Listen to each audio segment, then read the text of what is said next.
청소년 시기에는 가상 시청자가 있습니다. 이게 무슨 말이냐면 실제로 존재하는 시청자가 아니라 그들의 머릿속에 존재하는 가상적인 시청자라는 거예요. 그래서 청소년들의 특징이 어떤 특징이 나타나냐면 다른 사람이 있다고 생각하니까 외모에 관심이 굉장히 많습니다. 그래서 자신을 꾸미려고 하고 이렇게 하는 모습을 보게 되고, 두 번째는 어떤 모습이 나타나냐면 수치심을 강하게 느낍니다.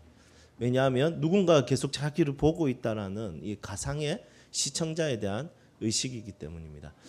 여러분, 그리스도인들은 하나님을 바라본다는 것은 가상적인 하나님을 바라보는 것이 아니라 실제로 존재하시는 그 하나님을 믿음으로 생각하고 그 하나님 앞에 예배하는 자들이 바로 그리스도인입니다. 여러분, 하나님은 가상으로 존재하시는 분이 아니라 하나님은 오늘 이 시간 이 자리에서 우리에게 말씀하시며 우리와 함께 거하시는 분이시라는 것을 믿으십니까? 온 마음으로 그분의 말씀 앞에 청종할 수 있기를 소망합니다. 우리 함께 옆에 있는 사람들과 앞뒤에 있는 사람들과 함께 인사하겠습니다. 하나님 말씀에 집중합시다. 인사하겠습니다.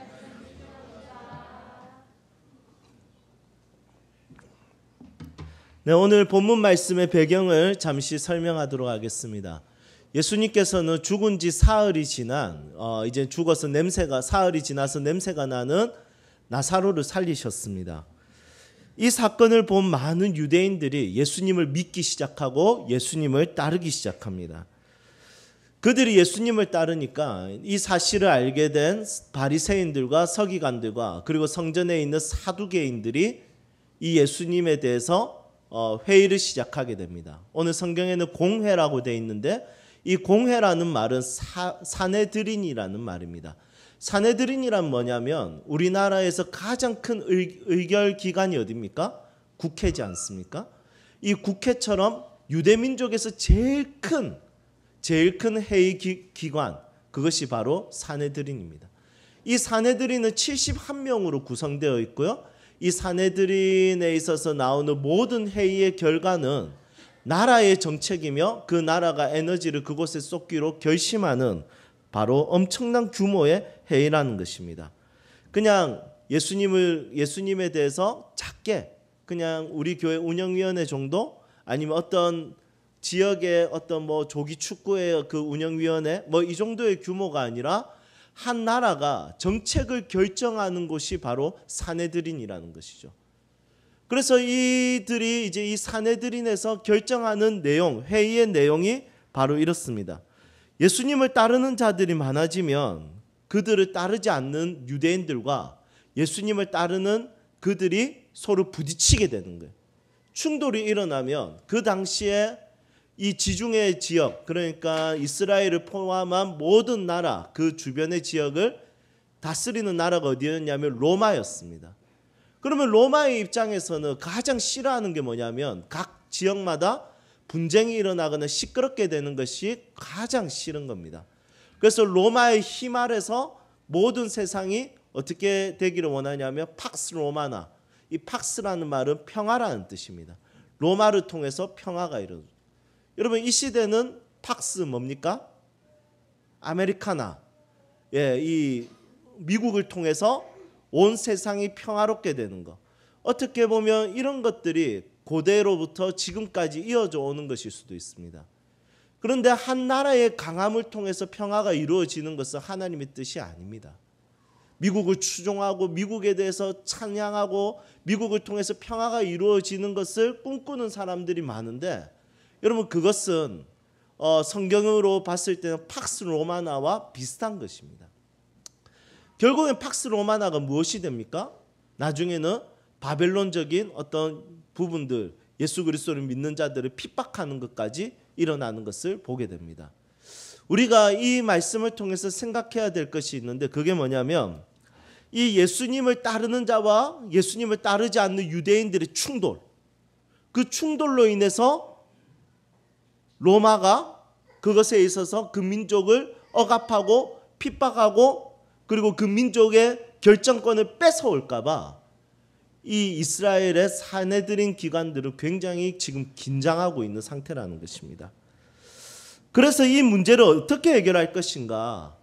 예수를 믿는 자들이 더 많아지면 분명히 분쟁이 일어나고 로마로부터 핍박이 들어올 건데 이 민족의 의결 기관이 빼앗기게 될 건데 이것을 어떻게 해결할 것인가 이 고민에 대해서 이들이 지금 회의를 진행하고 있는 것입니다. 그런데 이 회의에 대한 결과가 뭐냐면 누가 한 명이 의견을 제시합니다. 그 사람은 누구냐면 성전을 맡았던 바로 대제사장 가야바가 거기에 대해서 의견을 제시합니다.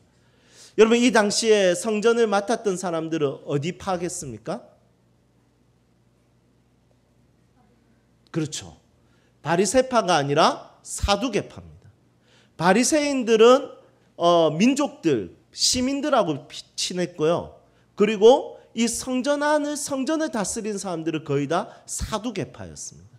그런데 이 대제사장도 역시 사두개파 출신인데 이 바리새인들과 사두개인들은 굉장히 사이가 안 좋았거든요. 그런데 어떤 하나의 목적을 두니까 이 두 사람이 적의 적은 나의 동지다 이런 느낌으로 서로가 친해지게 됩니다. 그래서 이 대제사장이 이 가야바가 하나님의 성전을 지키고 하나님의 성전을 다스리는 이 대제사장이 뭐라고 이야기하냐면 이 민족을 살리기 위해서는 우리가 결정해야 된다. 어떤 결정을 해야 되냐면 그 한 사람이 죽어야 이 민족을 지킬 수 있고 온 민족을 평안하게 로마의 다스림 안에서 평안하게 유지할 수 있다. 이렇게 이야기하는 것을 보게 됩니다. 여러분 이 주장에 따라서 사람들은 그 주장을 받아들입니다. 와 너무 좋습니다. 대단합니다. 그것이 지혜입니다. 모든 사람들을 위해서 한 사람이 죽는 것이 한 사람이 희생하는 것이 한 사람을 못 박는 것이 가장 지혜로운 선택인 것 같습니다. 그래서 53절에 뭐라고 이야기합니까? 이날부터 예수님을 죽이기 위해서 이들이 전략을 세웠다고 이야기합니다. 모의했다고 이야기합니다. 여러분 이 말씀을 통해서 우리가 기억해야 될 것이 있습니다. 방향과 목적이 잘못되면 열정의 크기만큼 실패한다는 것입니다. 속도의 크기만큼 실패합니다. 방향과 목적이 발라야지 올바라야지 그것에 대해서 열정이 시너지 효과를 나타내고 그리고 그것을 통해서 아름다운 일들이 일어나는데 방향과 목적이 잘못되면 어떻게 되냐면 이 가야바를 비롯해서 모든 유대인들이 예수님을 십자가에 못 박았듯이 열정을 가진 만큼 실수를 하게 되는 것입니다. 여러분 오늘 이 말씀을 통해서 여러분들의 삶의 목적과 인생의 방향을 다시 한 번 더 살펴보고 돌아볼 수 있기를 주님의 이름으로 축복합니다. 우리의 인생과 교회가 가지고 있는 에너지가 하나님이 주신 사명을 만나서 놀라운 시너지 효과가 나타날 수 있도록 해야 되는 것입니다. 하나님은 우리의 인생의 방향을 결정하십니다. 하나님은 사사건건 우리들에게 저 문을 열 때 오른손으로 열어라 왼손으로 열어라 여러분 이런 것을 간섭하지 않습니다. 하나님께서 우리의 인생의 방향을 설정하고 그 방향에 설정된 대로 우리의 모든 인생의 열정을 투자하기를 원하신다는 것입니다. 여러분 여러분들의 인생의 방향은 어떤 방향으로 향하고 있습니까? 여러분들의 인생의 목적은 무엇입니까? 여러분 그 목적과 방향이 분명해야 되는 것입니다. 우리 세움교회의 목적은 무엇입니까? 우리 세움교회의 방향성은 무엇입니까? 한번 살펴보고 함께 우리의 에너지를 함께 모을 수 있기를 소망합니다. 자 그렇다면 하나님은 이 엉터리 같은 가야바의 이 말을 어떻게 하셨을까요? 하나님께서 이 말을 협력해서 선하게 바꿔버리십니다. 이 가야바의 말은 정말 헛된 말이지 않습니까? 헛소리지 않습니까? 그런데 51절 52절에 보니까 하나님께서 뭐라고 하냐면 가야바를 통해서 하나님은 그것을 예언적 메시지로 바꿔버립니다. 어떤 예언적 메시지입니까? 그렇게 말한 것이 야 가야바 너 잘못됐어. 대제사장인데 네가 하나님의 아들을 죽이라는 말에 선동한단 말이야. 그것은 잘못된 것이야. 이렇게 말씀하지 않고 그가 나의 계획을 예언했다. 미리 말했다. 이렇게 51절과 52절에 표현하고 있습니다. 그 한 사람이 죽는 것 예수 그리스도께서 결국에는 십자가에 못 박혀 죽으실 것에 대해서 가야바가 하나님의 예언적 메시지를, 그 헛소리를 가지고 나타냈다는 것입니다. 하나님은 사람의 악함을 선함으로 이루십니다. 하나님은 사람이 아무리 악해봤자, 사람이 아무리 악한 일을 진행해봤자 하나님은 자신의 선하신 뜻을 이루시는 분이십니다. 그러면 우리는 악한 일을 서스럼 없이 해도 될까요? 하나님은 어차피 선한 일을 이루시고 나는 예수 믿고 구원받으니까 악한 일을 해도, 그러면 우리는 악한 일을 도모하고 악한 일은 우리는 마음껏 해도 괜찮은 걸까요? 그렇지 않습니다. 그리스도인은 하나님의 선하신 도구가 되어야 됩니다. 선한 존재로 선한 일을 행하면서 하나님께 쓰임받을 수 있어야 되는 것입니다. 바울이 예수님을 믿기 전에 사울이라는 이름으로 성경은 기록하고 있는데, 이 말은 그 당시에 히브리 말과 헬라 말에 대한 차이라는 것을 기억했으면 좋겠습니다. 이 바울이 예수님을 믿기 전에 예수 그리스도를 믿는 자들을 핍박했습니다. 유대인들과 함께. 특히 누구를 죽였습니까? 스데반 집사님을 돌로 쳐 죽였습니다. 그때 바울이 무엇을 들고 있었냐면 옷을 들고 있었습니다. 이 옷을 들고 있었다는 것은 스데반 집사를 사형하는 것을 자기가 책임을 지겠다는 거예요. 그러니까 사람들은 자기 책임이 아니라 이제 스데반 집사님의 책임을 지니까 마음껏 돌로 쳐 죽일 수 있습니다. 여러분, 이게 사람들의 악함이죠. 내가 책임을 지지 않으면 마음껏 돌을 던질 수 있습니다. 내가 책임을 지지 않으면 마음껏 손가락질할 수 있고, 어차피 저 사람이 책임지기로 작정했으니까 우리는 마음껏 그것에 있어서 참여할 수 있게 됩니다. 이게 사람의 악함입니다. 그래서 그 핍박이 너무 강해지는 거예요. 그때 그리스도인들이 무엇을 선택합니까? 그리스도인들이 너무 두렵고 무서우니까 그 지중해 근처의 모든 나라에 흩어집니다. 흩어지니까 이제는 교회가 끝났다 싶습니다. 교회가 힘이 약해졌다 싶습니다. 그런데 하나님은 이들의 악한 행위를 뭘로 바꿔버립니까? 선함으로 바꿔버립니다. 흩어진 그 그리스도인들로 인해서 각 지역과 각 나라에 교회가 더 많이 세워지고 더 많이 활발하게 성도들이 모이기 시작했습니다. 그래서 한 지역 예루살렘에서 일어난 핍박, 예루살렘만 자랐던 그 교회들이 이제 이 핍박으로 인해서 그 지역에 있는 모든 나라에 그리스도인들이 세워지기 시작했다는 것이죠. 하나님은 사람의 악함 가운데서도 하나님은 협력해서 선한 일을 이루셨습니다. 그렇다면 바울과 유대인들은 악한 일을 행하는 것이 정당할까요? 그렇지 않습니다. 그들은 예수를 모르기 때문에 악함과 악한 일을 쓰임받은 것입니다. 그리스도인이 그게 맞다고 하면서 그리스도인들도 그걸로 쓰임받을 필요는 없습니다. 그리스도인은 하나님의 사명을 가지고 하나님의 마음과 하나님의 중심을 가지고 하나님께 쓰임받을 필요가 있다는 것입니다. 가룟 유다는 은 30냥에 예수님을 팔아서 십자가에 못 박혀 죽게 했습니다. 그러면 가룟 유다는 선한 일을 한 것입니까? 예수님을 죽게 해서 우리 모두를 구원했으면 가룟 유다는 선한 선택이겠습니까? 결코 그렇지 않습니다.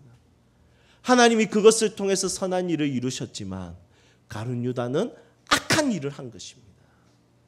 사랑하는 믿음의 백성들이여, 여러분들의 삶의 모든 영역에 여러분들의 선한 마음과 선한 일이 쓰임받을 수 있기를 축복합니다. 그것이 바로 그리스도인의 삶입니다. 아무리 여러분들이 악해봤자 하나님은 여전히 선한 일을 이루실 거예요. 하나님은 절대로 우리의 악함에 지지 않으실 거예요. 그렇다고 해서 괜찮지 않아요. 하나님이 사용하실 때 우리의 선한 성품과 그리스도를 닮아 있는 성품이 쓰임받을 수 있기를 소망합니다. 자, 그렇다면 우리가 조금 더 말씀을 살펴봤으면 좋겠습니다.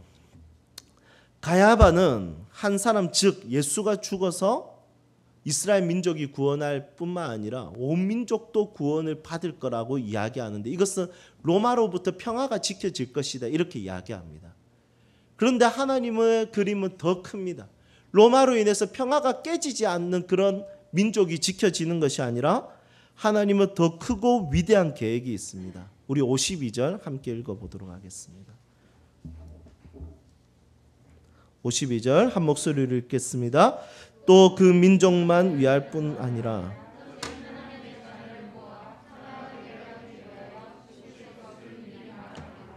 아멘. 하나님께서는 온 열방에 흩어져 있는 하나님의 자녀들을 모으기 위해서 그 한 사람 바로 예수님이 죽으실 것에 대해서 가야바를 통해서 예언적 선포를 하십니다. 하나님은 초월적인 하나님이십니다. 하나님은 유대인들만을 위한 하나님이 아니라 초월하여 하나님은 열방의 하나님이시며 선교적 하나님이십니다. 여러분, 이 초월적인 하나님이시라는 말은 어떤 말일까요? 능력이 초월적이다. 맞아요. 하나님은 사람의 능력보다 훨씬 더 크고 위대하고 지혜롭고 놀라우신 분이 맞습니다. 하나님은 사람이 할 수 없는 일을 하나님은 행하십니다. 여러분, 우리는 이것을 믿고 있습니다. 하지만 이 초월적이다라는 것은 우리보다 능력이 더 좋다, 우리보다 더 지혜롭다 이 정도가 아니라 우리의 계획과 우리의 생각과 우리가 가지고 있는 모든 영역보다 하나님의 생각과 하나님의 계획이 더 초월적이라는 것을 설명할 수도 있다는 것을 우리는 기억해야 됩니다. 그래서 하나님은 초월적인 계획을 가지고 계십니다.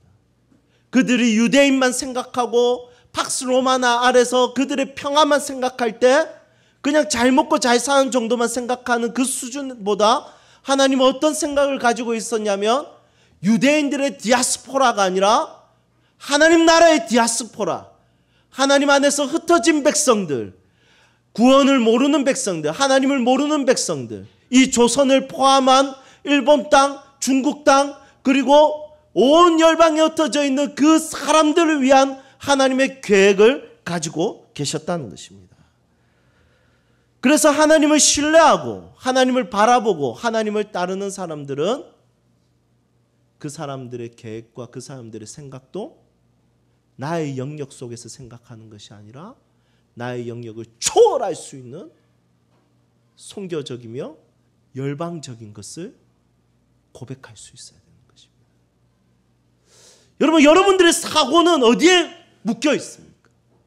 여러분들의 생각은 어디에 묶여 있습니까?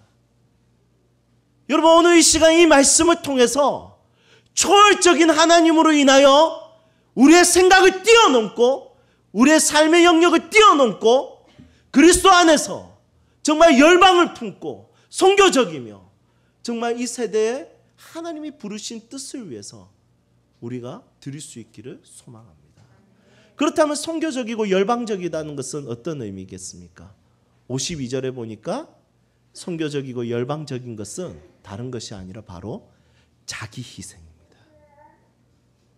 예수님이 죽으심으로 인해서 어떤 일이 일어나냐면 흩어진 백성들이 모아진다고 했습니다. 여러분, 선교적이고 열방적인 것은 꿈의 규모가 큰 것이 아닙니다. 선교적이고 열방적인 것은 우리 교회는 선교적인 교회, 열방을 위한 교회, 이런 슬로건으로 만들어지는 것이 아닙니다. 선교적이고 열방적인 것은 바로 자기 희생을 통해서 만들어지는 것입니다. 예수님의 죽으심으로 인해서 흩어진 백성들이 모아질 것이라고 했습니다. 그러니까 열방적이죠. 선교적이죠. 흩어진 백성을 바라보고 있으니까. 그런데 그게 그냥 모아지는 것이 아니라 예수님의 죽으심으로 인해서 예수님의 희생을 통해서 모아졌다는 것입니다. 여러분, 우리 교회가 선교적이다, 열방적이다 이 말은 우리의 슬로건에 있지 않습니다. 우리의 외침에 있지 않습니다. 우리의 꿈의 규모에 있지 않습니다. 하나님 5대양 6대주를 품는 교회가 되게 해 주십시오. 여러분, 여기에 대한 고백이 있지 않습니다. 열방적이고 선교적이라는 말은 자기 희생이 필요합니다. 섬김이 필요합니다. 내가 죽는 것이 필요합니다. 우리 교회가 손해보는 것이 필요합니다. 희생하는 것에 목적이 있습니다. 여러분, 이것이 되지 않으면 아무리 큰 꿈을 이야기한다 하더라도 교회는 열방과 선교와 상관이 없습니다. 하지만 교회가 아무리 힘들어도 열방을 위해서 우리 교회 것을 열방에 흘러보내며 그 교회가 아무리 작은 것이라도 그것은 선교적인 교회가 되는 것입니다. 여러분, 여러분들의 삶은 어떻습니까? 여러분들의 삶은 선교적입니까? 열방적입니까? 여러분, 이것은 내가 고백을 100번 1000번 해서 되는 것이 아니라 나의 가정을 쪼갤 때, 나의 가정을 쪼개서 섬길 때, 희생할 때 열방적이고 선교적인 가정이 되고 인생이 되는 것입니다. 저는 우리 교회와 우리 교회 모든 성도님들이 초월적이신 그분을 신뢰하고 열방적이고 선교적인 믿음의 삶을 선택할 수 있는 교회와 성도들이 되었으면 좋겠습니다. 이제 말씀을 정리하겠습니다. 교회 사역에는 3가지 방향이 있습니다. 첫 번째는 어떻게 하면 하나님과 더 친밀해지게 할 수 있을까? 어떻게 하면 말씀과 기도의 사람으로 세울 수 있을까? 이게 교회 사역에 있어서 첫 번째 고민입니다. 왜냐하면 그게 돼야 선교도 하고 그게 돼야 삶이 바로 잡히기 때문에 말씀과 기도 없이는 아무것도 안 돼요. 여러분들의 말씀과 기도의 자리가 다시 회복되어지기를 축복합니다. 두 번째는 어떻게 하면 자기 자신과 자기가 속해 있는 공동체를 사랑하게 할 수 있을까? 정말 자기를 사랑하는 자존감이 높아지고 자기 가정을 사랑하고 자기가 속해 있는 교회를 사랑하게 할 수 있을까? 여러분, 이게 교회 사역의 두 번째 고민입니다. 세 번째 고민은 어떻게 하면 선교적이며 열방적이게 할까? 어떻게 하면 나눌 수 있을까? 어떻게 하면 흘려보낼 수 있을까? 여기에 대한 고민이 있습니다.